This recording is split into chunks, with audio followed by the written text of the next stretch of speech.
2024 সালে কোটা নিয়ে যখন কথা হচ্ছে মনে রাখবেন এটার বেনিফিশিয়ারি কারা, এটা ডিরেক্ট বেনিফিশিয়ারি হলো নাতিপুতিদের জন্য মূলত টার্গেট করে এই কথাটা বলা হচ্ছে। কারণ মুক্তিযুদ্ধ যখন হয় সেই টাইমে আমি যদি ধরি একজন মুক্তিযোদ্ধার ন্যূনতম বয়স 12-15 এইরকম যদি ছিল, তাদের বয়স এখন 70-এর কোটায়।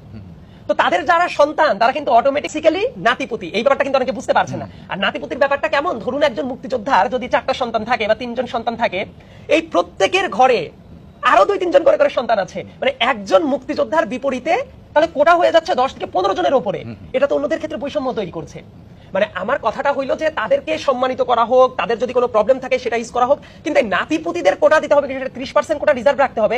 আমার কাছে মনে হয় এটা ঢালাও ভাবে আসলে আমাদের মহান মুক্তিযোদ্ধাদের প্রতিও একটা অবমাননাকর ব্যাপার। কারণ যারা দেশ স্বাধীন করেছিল, অবদান রেখেছিল, যারা অস্ত্র হাতে তুলে নিয়েছিল, তারা কি এই কোটা পাবে তাদের নাতিপুতি?